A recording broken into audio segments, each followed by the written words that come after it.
years ago, I was going through a breakup and I was in a lot of pain, intense, like deep pain that was, it obviously extended beyond, I know now, beyond the breakup, but was really tapping into unresolved suffering with my dad and, of course, the compilation of years of acquired trauma. And I had called my 12-step sponsor and I was telling her how I was feeling, what was going on, that I was just in intolerable pain. And I said to her desperately, "What do I do?" And she said, "I think you just feel the feelings." Now, at the time, I was getting a degree in psychology, and that to me sounded like the worst idea ever. Why would I want to feel my feelings? What would I do then after feeling my feelings? What I really wanted was a solution to stop feeling what I was feeling because it was so confusing and intolerable and overwhelming. That's what I wanted. How was feeling my feelings going to make me feel better? Because that's the end game. Like, that's what we want, right? And it's kind of absurd now, when I think back at why is it that I wasn't learning any of that while getting a degree in psychology? Why is it that there was no ever, it didn't matter how high I went in my degree, in my degrees or credentials, there was never a solution for healing. It was just years and years of pathologizing, trying to find a way to pathologize people, because really psychology is not motivated for healing, nor do they have the answer to that. They don't acknowledge scripture. It's a field with an incredibly pathetic inferiority complex among the other sciences. Not that any of the other sciences have anything to offer you, because the only one who heals you is God. But it does have an incredible inferiority complex. It is inferior to the medical doctors, and it's always striving to become this field that's taken seriously by the rest of the world. It's just all very pathetic, including the idols within medicine that it looks up to. Okay? It's all pathetic. All it knows how to do is create pathologies and then make up treatments. And when those treatments don't work, to just say, well, it gets worse before it gets better. You got to give it some time. Oh, well, you have a disease. Oh, well, you have a diagnosis. And therefore, this is just going to be something that you suffer with all your life. But here's the thing. When you're a Christian, that is that you believe in Christ and you believe in the word he gave you that says he's your healer, then you have to start asking the questions, how does this serve God? How does it serve God? Am I going to have an anxiety disorder ministry? Is that what I'm going to do? I'm going to go share my testimony about what it is to be pathologized and have anxiety? No, that's not what God has us doing. It is not serving his kingdom. What we have are consequences for not resolving our issues with God, for not resolving what he has sent us to learn. And psychology is never going to teach you that. And medicine's never going to teach you that, because they've already set themselves up to replace God. So they don't know what he's created you for. They don't know the purpose. They don't know the lampstand, the testimony that he's been building in you since the beginning. Not just like, oh, he calls you to himself and now he's building that testimony in you. No, God's been building this testimony in me my whole life. My whole life. Way back to all of those incredible, intolerable traumas that I dealt with in my original family. I don't know what he's doing with you, but that's how he's done it with me. And I have only to assume that the way that he's done this with me, that nothing in my life has been in vain. No experience in my life has been in vain. He's using every single thing that I have been through in order to bring something out of me that is an offering to be used in his house with those who are in his house.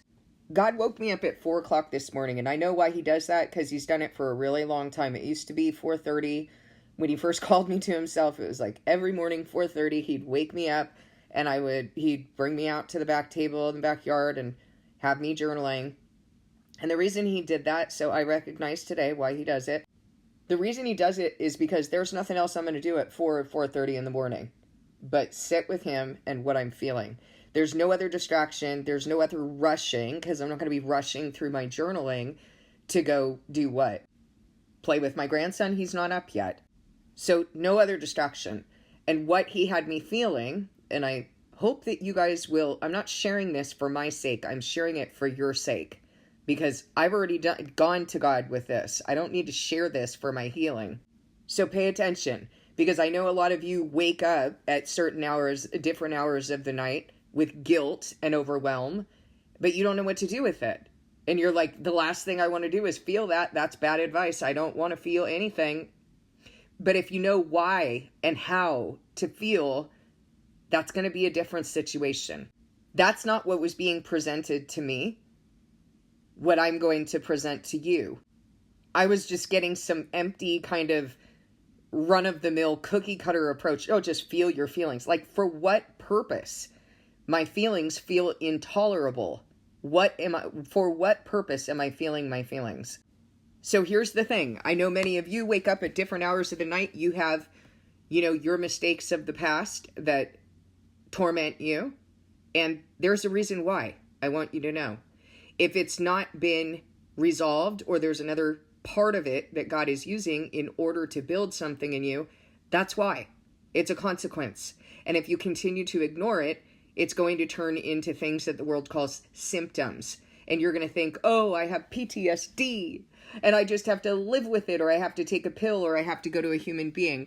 And I'm telling you that God has not created you to live that way. God wakes me up in the middle of the night or morning and allows me to feel certain things that if I woke up at a regular time when everyone else is woken up in my house, I would not devote as much energy to feeling it and sitting with it, because there would be other distractions. So he isolated me in it. And what I woke up feeling was regarding the emotional abandonment that I engaged in with my daughter when she was growing up. And I had been feeling here and there the things that I wanted to give to her. And what God was telling me is, it's not about a bunch of things. It's about being here to help her cope and feel like she has someone to trudge with her, to witness. That's what we want from our parents. It's not about a bunch of things. We've been trained to think that it's about a bunch of things. We didn't come into this world being like, oh, you know what I need now? I just need a bunch of things. We need the attention of our parents. We need them to see us, feed us, shelter us. We need them to be present with us so that they can actually attune to what we need. But I was a mess. I was all over the place. I was underdeveloped emotionally and interpersonally as an adult, because I had been living in such a bad situation growing up. I had been completely alienated from the rest of the world. I was not allowed to go to friends' houses. I was not allowed to even talk to anyone walking home from school. I was not allowed to be around other family members. And part of this was to isolate me from what from what the rest of the world could potentially tell me about my situation, my living situation, my abuse situation at home. It was so that the secrets never got out. I had no one, absolutely no one. So it was not a matter of not wanting to be there for my child. It was because I loved her more than anything, and I wanted to be her mother. But I literally did not even know how to be there for myself. I didn't know how to feel. I didn't know how to, I didn't know what my thoughts were. I didn't know anything. I had no clue. I could not have even articulated what I needed. And all therapy did was make me worse. No one was helpful. Not churches, not religious leaders, not a helping field or helping discipline. Nothing. Therapy made me worse. No doubt. I can say that 100%. It made me worse. Going and getting a doctorate was like trauma on top of trauma. A doctorate in psychology. Because then I got to sit in front of people who hadn't been through what I'd been through, but wanted to teach me how to pathologize someone who had been through what I've been through. And that's all they ever do, is label people so that they can feel better about the work that they don't do in their own lives. That is the field of psychology. There's no testimony, there's no experience, there's no healing. There's none of the things that God uses. There's only blaming the victim, pathologizing the victim, so that they can establish themselves as experts. I'm going to tell you that there is a spirit that hates you in that field. And it is evident in the hospitals. It's evident throughout the field. There is a disdain and a loathing of anyone who actually does any work. It is such a disgusting field. There is no help. And anytime that those practitioners are faced with their inadequacy and the fact that they're not helping people, they turn it right back around on you and they're like, oh, she's manipulating, she's doing this, she's got bipolar disorder, she has, whatever it is, whatever the pathology is, let's up her dose. Let's not take her seriously, and when her insurance runs out, let's go dump her on the street. We'll sedate her, put her in a taxi, and dump her on the street. That's exactly what I saw go on in those places. As a practitioner, that is exactly what I saw going on in those places. There is a hatred and a disdain. And I'm going to tell you why. Because it's idolatry. And if you're going to choose an idol to heal you, you're going to be handed over to the spirit you chose. And if you look at it that way, you're going to understand the experiences that you've had in your life. If you look at it as the world looks at it, you're going to start saying, oh, this is an issue. This is an issue that needs to be dealt with systemically and blah, blah, blah, blah. Look, you either go to God and receive healing, or you choose something else and you'll be handed over to it. And the reason why is so that you can understand that if you choose anything apart from God, you're on your own. You're going to be handed over to the spirit that you've loved more. And a lot of us haven't known that. I didn't know that. I went to almost 30 years of therapy, not knowing that, working so incredibly hard. I worked every single day on something, whether it was 12 steps or it was therapy. I was always working on something, always trying to understand, how do I heal? I got an entire doctorate looking for healing and never learned what healing actually is. All I learned was how to pathologize people, how to blame them, how to give them a death sentence diagnosis, and then to learn a joke of a modality to treat it. It's a joke. None of it helped, and the reason I know none of it helped is because I tried it all, and I tried it faithfully, because I was willing to be used as the guinea pig. I mean, first of all, I wanted my own healing, but also because I didn't believe in telling people to do something that I wasn't willing to do. That is not the norm in that field. I will tell you that right now. That is not the norm. Most people don't do their own work. Look at people like Jordan Peterson. Why is that guy so famous? He is a disaster. He is a complete disaster. Do you guys not see that? Why that man has such a platform? He is a sick, sick man. Is that what you want to look like? Is that what you think healing is? That is scary. And this man will set himself up as an expert every which way to Sunday. He's an expert in psychology, and then he's an expert in carnivore diet, which he admittedly says healed his so-called depression. So how are you an expert in psychology if that's what healed your depression? That's bizarre. So now an expert in carnivore, and now he's an expert in Christianity, so-called Christianity, because he's a self-proclaimed Catholic who works with a bunch of Jews. It's so weird. So you're a psychologist, a Christian psychologist who Christianity and psychology could not heal you, and you needed to go do carnivore.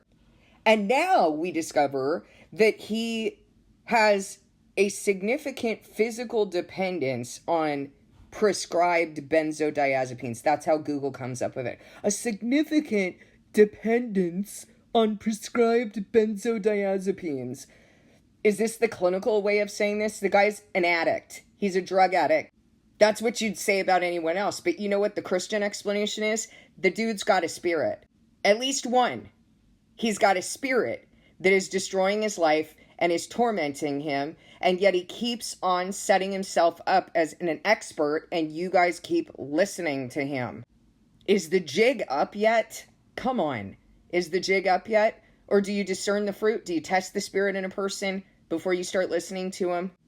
We're supposed to know better. As Christians, we're supposed to know better. When we were dead, when we were in the world, when we lived according to the passions of our flesh, that was different. We didn't know better. We chased the world. We went after their expertise. But as Christians, we're supposed to know better.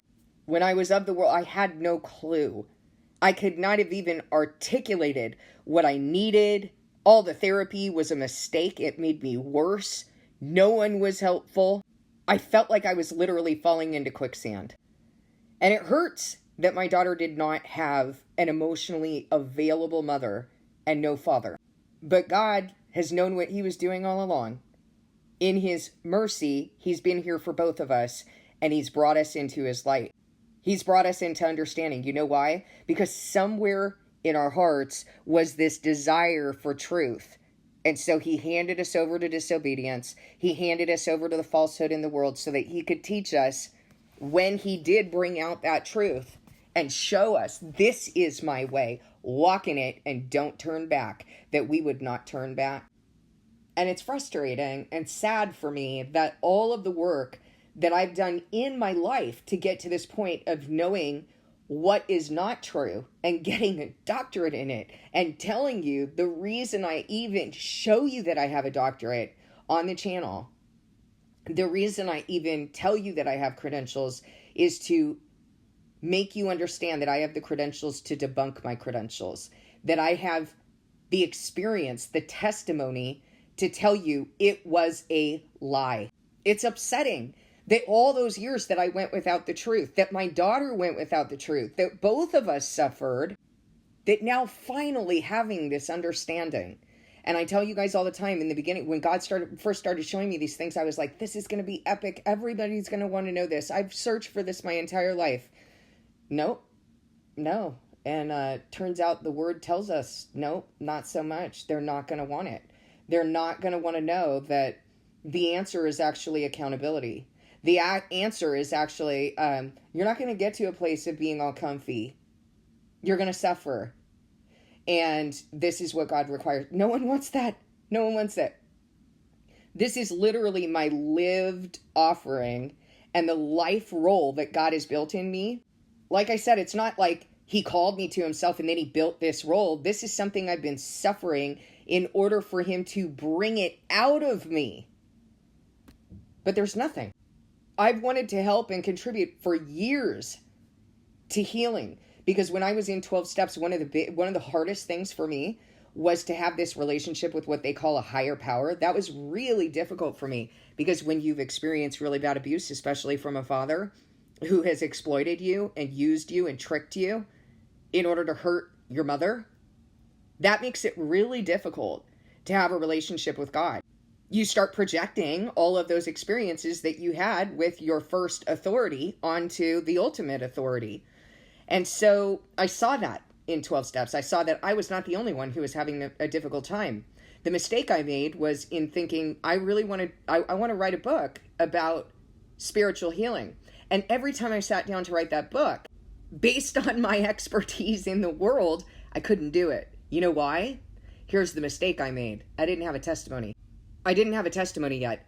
But you know who built that desire in me to do that? God. He knew that that was my desire. And every time I sat down to write that book, I couldn't. What was I going to write about? I had no repertoire. And certainly no one else was talking about it. They talk about it in a woo-woo kind of way that they never explain what it actually is within psychology. What is the soul? And where are you getting that definition from? From your own delusions in your mind, right? That's where all that comes from. It comes from theories and experts. I heard someone say the other day, someone was touting Freud as being like one of the brilliant Jewish minds. Nothing's changed, right? Now you got Jordan Peterson, the benzodiazepine addict, setting himself up as an expert in all these different areas, writing books on Christianity all while he's dying with this spirit and hiding that he's depressed, right? Like in the field of, he's an expert in psychology, but he can't treat his own problem. Same thing with Freud. What he pulled out a bunch of things from his rear end, and that makes him a brilliant Jewish mind. No, you know what's brilliant? God's word. And that's all we need. That's all we need. And there's plenty in there, I promise you. You're not going to run out of things to learn. I promise you. Freud, the cokehead, who can't even treat himself, telling everybody about their hysterias. I wanted to help. I genuinely wanted to help. I did the work that I was told to do in 12 steps, in therapy, in energy healing, in new age, in all of it. It was all a lie. I used myself as a guinea pig, all for God to just burn me out to the brink of death, and then say, now I'm going to teach you the truth. And that's what he did. And I don't have PTSD. I've been able to learn from the experiences, and I've been able to learn what those feelings are all intended for, in order for me to hear what God is raising up in me. If I had felt the devastation of that incredible idolatry that I was living out in that relationship, I would have been able to deal with my idolatry and be healed and turn to God and stop turning to men. But I didn't know how to feel it and why to feel it and where to bring it and where to be healed and how to examine myself. That isn't the information I was given. I was told, just feel it. Why in the world would I ever want to do that? I mean, even today, like in the absence of being able to learn and understand and feel better, I'm telling you today, why would I want to sit and feel intolerably painful feelings? Why would I want to do that? I'm not a masochist. That to me, I'd want nothing to do with that. Unless there's a reason why my Creator has designed me to feel. And it turns out there is. And it turns out it's not comfortable. It's not something that you would be jumping to do. Unless you know what the ultimate outcome is going to be, which is healing. So I'll be real honest with you. It's not going to be comfortable. This isn't work that you want to do because it feels good to your flesh. This is work that you need to do because what God has established is that healing is synonymous with salvation. Healing is synonymous with salvation. Let me say it again. He uses healing synonymously with salvation. So if he does that, if the language is the same regarding salvation and working out your covenant, and that you're being healed from a curse, then the process of healing that he has established is going to be the same, isn't it? That you're going to have consequences. You're going to have a defiling skin disease, an illness, a sickness. You're going to have defilement until you resolve what you need to resolve. And then when you demonstrate healing, you can be back in the camp. You're not getting that from going to doctors, are you? Because you've abdicated your personal responsibility to somebody else to do it for you. You can't be in the covenant when that's what you're doing. This is the reason God had to take me out of that field and tell me, this is not of me. And there was a little period of time where I tried to continue practicing in the field, doing what God has me doing. And you know what? People didn't want it. People did not want it. In fact, that's when I started getting reviews online about how rude I am, how I was humiliating people by telling them the truth about what God says in his word. People don't want that. And you can't continue, it turns out you can't continue to operate in a field of the world with the board and the governing agencies over you because they dictate what you can and cannot say. So that's why God had to take me out of that field. And I've not looked back, even though from that point on, I've not made any money. All the way to the point of homelessness, of giving up my house and my building and my businesses, giving it all up. And everything that was in those houses and building, or that house and building. But I'm not looking back. And I want you to know that I have given my entire life. This is the offering that God has brought out of me. through the lampstand he has built in me my entire life. And it's devastating that no one wants it. It's devastating that people reject it. It's devastating that people will accuse and condemn me, when really what I know they're doing, because this is not my message, this isn't what I would have chosen to be necessarily the reality. If it were up to me, I would have chosen something comfy. It's a good thing it's not up to me, because I really messed up my life. I don't know what's good. It's devastating what God's servants have to deal with in order to be used by him. And I want you to know that God's going to, if you belong to him, he's going to bring something out of you that he has been building in your life, your entire life. And that's going to be your offering. Nothing you've been through is a mistake.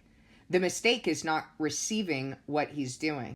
And we are living at a point in history now where if this is what the world is teaching, both in false Christianity and in mental health, this is what they're teaching, is superficial. Live in the flesh, in the mind and body, the power of the mind and body. If that's what they're teaching, where's the truth, guys? Because I know that your pastors are not teaching this. They are not teaching you how to be authentic. They're not teaching you how to listen to your feelings, your memories, your sensations, your dreams, your circumstances. They're not teaching you that because they're not doing it themselves. They're not giving everything they have to do what they're doing. I know I have not met anybody who's done what I've done, who has given everything to do what I'm doing. And you know what? I probably won't, because I know that at this point in history, there are only 144,000 in the entire world. You're going to meet some. I sure hope you'll be one of those people who give everything you have for the treasure that you find in God. But I haven't met anyone. And I know that at this point in history, that there are only 144,000 witnesses who are speaking this message and calling you into this. And so as I reflect back on the things that I thought were so important, that the world told me were important, and I gave to my daughter, I gave her shelter, and I gave her, she didn't really want for anything. She had what she needed, maybe not a lot, but she had, but she didn't have presence. And you know what? That's confusing to a kid. When you have all this stuff and the world tells you you're supposed to be happy, you're supposed to be grateful, but you don't have presence. You don't have someone who is able to be emotionally present because they're not connected to themselves. Like that is, that's very painful. But my daughter says this has been everything to her, because now I'm able to do that. Now I'm able to sit with her. Now we're able to resolve things and truly resolve things. And I still have that longing. I still have that regret. It's not because I haven't healed. It's because I need to know where God has brought me. I need to continue to remember where I was and what God brought me into.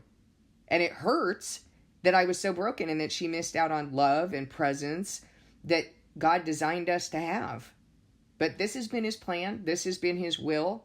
He has kept her and restored her and myself and built something in each of us to share within God's house. To each has been given a task. And this testimony, this lampstand that he has built, is the stand on which he places his light, where he testifies and he says, yes, this is my handiwork. Listen to them. That's what it means to be the light of the world. So what can I even say now? I had no one to show me how to feel, how to even know myself or what I felt. Therapy made me worse, intellectualized, more detached, trying to figure out my pain rather than feel it, to understand the information that God was speaking through. How can I ever feel okay about what I've lived and what I robbed my daughter of? How can I ever feel okay about those inadequacies and not knowing how to be a mother at all? Well, we will never feel okay about the things that we've been through in our lives unless we go to God and receive his ministry, unless we examine ourselves for what we became, unless we come to discover that we were handed over to disobedience so that we could be grateful for the gift that God actually gives us when he extends mercy by his sovereign choice, when he calls us in, when he teaches us the truth. And this way we don't part from it. We're never going to feel okay. And our kids are not going to be restored unless we go and do that work. And so being detached and running from it and saying, oh, no, no, it's 4 o'clock in the morning. I'm going to take a sleeping pill to go back to sleep because these things are tormenting me. I'm going to go take some melatonin. Okay, so you don't take sleeping pills. I'm going to go take some melatonin. Oh, that's natural. I'm going to go take some magnesium. Well, you know what? What you're doing is turning away from God's ministry. You're turning away from what God is doing. He's woken you up. Sit up and deal with it. Sit up and feel the feelings. Sit up and sort through it and bring it to God. Because if you don't do that, things are just going to get worse and worse. And I think Jordan Peterson is a perfect example of that. He started out as a therapist. He's gone all of these different places, set himself up as a Christian expert. Oh, the only thing that makes sense is Catholicism. Good grief. Really? The Antichrist kingdom? That's scary that that's your conclusion. The very kingdom that set itself up, that introduced the Antichrist. My goodness. So with all of the nostrums and panaceas and expertise and, different solutions, whether they be religious or medication or dietary or psychological, all of these things that he's introduced, and this is where he's at, he looks very sick. Why do you think? What is the example that God's making of him? If you're going to turn away from God, if you're going to set yourself up as an expert without having true expertise, which is the testimony and the handiwork of God in your life, then that's what's going to happen to you. He will hand you over for your flesh to be destroyed. That is what you're seeing in that man who God gave such a platform to, simply to expose him as an object of wrath to the objects of his mercy, who will look at that and say, and know the grace of God in their own life. That though it's difficult for you to feel those feelings, though it's difficult for you to sit down and write about them and examine what God is raising for you to deal with, though it's difficult and you're suffering in your flesh in order to withhold the easy solution, the quick fix, the panacea, the nostrums, the medications, all of that stuff, that you would suffer for God to be built by him. Though all of that is difficult, this is the only way. My son and I were talking this morning, and have been actually talking about this for the last week or so, that he's felt so tired. And I was asking him, we were talking about, do you feel discouraged? What is it that you feel tired? And he said, no, I don't feel discouraged. I just feel exhausted by what God is doing in me and what he's teaching me on a daily basis. And I get that. I totally get that. Because it's not like God is like, okay, now you've plateaued, I'm going to give you a break for a little while. No, he's on to the next thing that he's teaching you. And we need to be listening for it all the time. We need to attune ourselves to his voice and to the many ways that he's speaking that I teach you in Heart Known series, which is free. I am not pitching something for money. It's free to you. It's based on the Bible. He's doing this work where? In your heart. That's where he's moving you to follow his laws and keep his decrees. And it's not a checklist of do this and do that. He's working on your heart. And so he was telling me about, just feeling exhausted. Of course, he's got a toddler and an infant, a baby. And so as if that's not enough to make you completely exhausted. But then you have, God is building this ministry in you. He's continuing to build this lampstand. And he said something to the effect of, you can't turn back. Once you know this, you can't turn back once he's made you see. And I said to him, and I've thought about this many times as I've watched my kids go through what they're going through, to just stay close to God and not go down, not rise so much to such a high position in this world that you have to be taken so far down to understand the ways of God.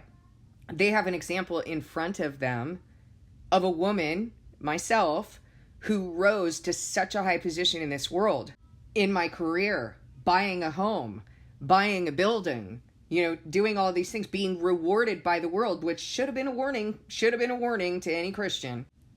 And yet all the Christians who, were so incredibly judgmental of me when I was going through a hard time as a single mom, or a hard time after leaving my dad's home, all those judgmental Christians suddenly showed up to say how proud they were of me.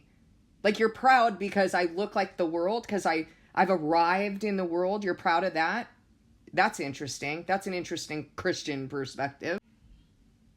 My kids have an example in front of them that they have seen the horror of what that is, to rise to such a high, exalted place in the world, only to be brought down so far and so painfully in order to be saved. And I'm so grateful that God loved me enough to do that. But you know what? The word says that it's better to bear this when you're young than to have to do it later. Why? Because if you just stay in the ways of the Lord, you will not have to go through all of the things that I had to go through, that many of you are going to have to go through, because we pursued something that the world lied to us and said, oh, this is Christian, this is blessed. It's better to bear it now. Whatever path you've been on in this world, just, do an about face right now. Don't go down there anymore. So I go out of my room in the morning and I see my daughter sitting on the couch with her children. She's always present. She's always loving and attuned. She's always gentle and responsive. She gives them everything I didn't know how to give. I didn't have examples. I didn't have experiences to draw on. She had experiences with her grandparents, and she had obviously a better life than I had growing up. So she was able to be around other people and able to develop, which is not something that I had. But I think in spite of all of that, it's the difference of knowing God. It's the difference of being attuned and being taught by God how to be connected to yourself. Because if you're not connected to yourself, you can't be connected to God. If you don't know how to feel, how can you ever be present? You always need to be compelled to be distracted.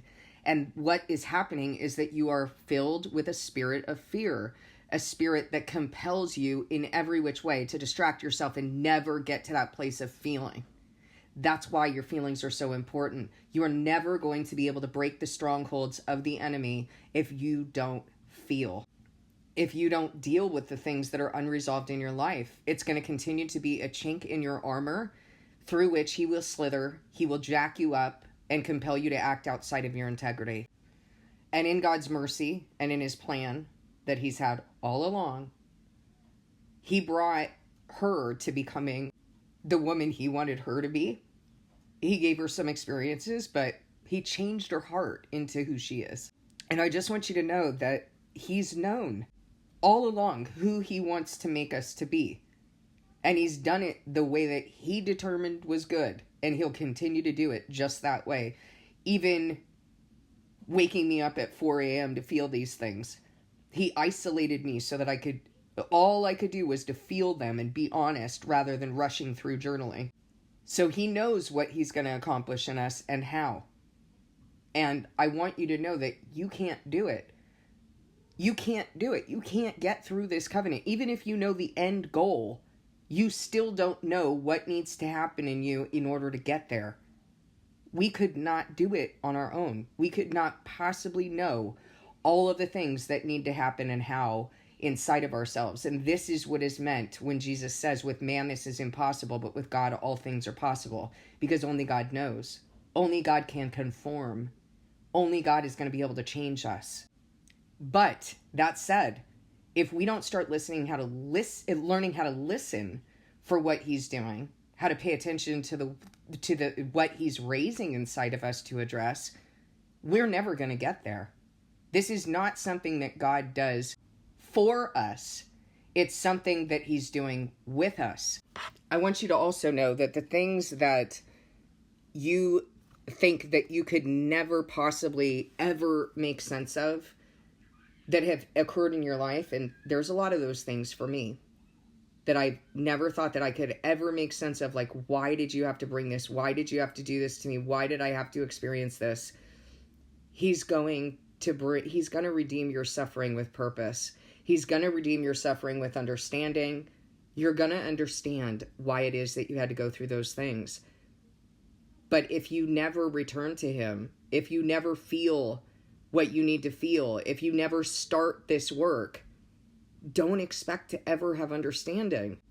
You have to be actively engaged in looking for God, communing with God, being attuned to yourself.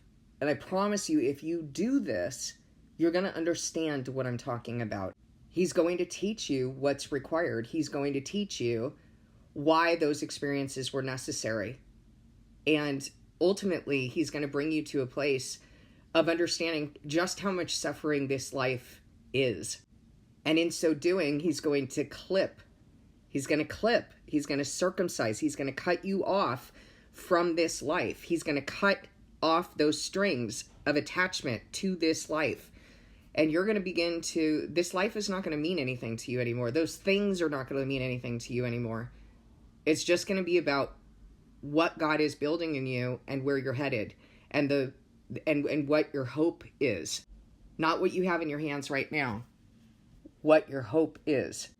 Some of you have listened to various videos and perhaps have heard me talk about the fact that everyone who lives at this point in time at the very end is going to be martyred. I've shown you in scripture where that is. And so if that's the case, if you're going to be martyred, you're going to have to be brought to a place where that's okay. And in fact, dare I say, where this life becomes so intolerable to you that you actually look forward, not necessarily to torture and martyrdom, but that you look forward to just getting out of here. You're no longer connected to this at all anymore. You just want to go. But you can't decide that. It's not something that you decide and then you're just like, okay, I'll wait out my time here. There's something you're supposed to be doing in between. And I'm going to tell you what that thing is. You're supposed to become holy as God is holy. You're supposed to be purified, made spotless, and refined. You're supposed to come into the role, the task. To each has been given a task, and then you're given gifts in order to enact that task, not to babble into the air, not to go use for yourself, not to go tell your friends, oh, this is my gift, but to actually serve God. You're going to be brought through the trust that you've been given in this life. And when you've done well with the trust that you've already been given, then you're going to be given more trust to serve in God's house. You're going to be brought into a role that God has been building in you since the day you were born. And you might say, oh, since the day I was born, how could I be learning anything? Well, what about the family you were brought into? That's not a mistake. What about the experiences? What about the location where you were born? The location where you were born? The school you went to? The friends you had? Nothing has been a mistake. That doesn't mean it hasn't been painful. And as a matter of fact, you've been told, even though I know for myself that I've looked at a lot of people and thought, gosh, they just have no troubles. That's what I need to get to. That's what life needs to look like for me. And then you come to learn that, oh, God's people actually have a lot of troubles. And this is a life of suffering for them. So even those experiences of looking around and being like, oh, I need to become like that. Oh, that's what happiness is. Oh, happiness is Hallmark. It's a Hallmark movie. It's like having the guy in the cupcake shop and whatever else. It's been a long time since I watched Hallmark, but that's what I remember. No, turns out it's none of those things. Turns out this is a lot of suffering, and it's a lot of being brought to understand what you've been given and that you don't deserve it, but that not deserving it is not an excuse to not earn it. You don't just give your child allowance and you're like, oh, you're going to do a terrible job anyway, so let me just throw some money at you. Do you do that? Is that what you do? Or are you an actual good parent who teaches your kid and teaches them responsibility and teaches them merit? So yeah, they're not going to do a job like you would do, but they're going to do the job because they need to learn about merit. They need to learn how to appreciate what they've been given instead of just being entitled brats. And that's what this modern day Christianity seems to be, a bunch of entitled brats. Just like certain Jews became a bunch of entitled brats. Like, you know, we're the chosen people. We're entitled to this. This is what God has given us. So we're going to go even kill people in order to take what God has entitled us to. That will never inherit salvation, ever. All right, I just felt that this was really important to share. I hope it's not lost on anyone. I hope you guys understand what I'm saying about feeling and how important this is in the covenant, and that the covenant is being worked out in your heart. It's not being worked out in do this and do that. Now, your deeds need to result from what's going on in your heart, but in order to work things out in your heart, you're going to have to feel. And I know it stinks, but there's a reason why you have to feel. And there's a method to it in terms of sorting through those feelings and understanding what God is doing and not making it up, but feeling your feelings, being accountable for it, and then going to God and sitting with him. And this is the work. I'm not going to sit here and tell you how to do the work when it's already written about in Heart Known series. Go read it. Go do the activities. And if you do them and you're diligent and you go deep enough, you're going to understand what I'm saying. Please discern this message with God.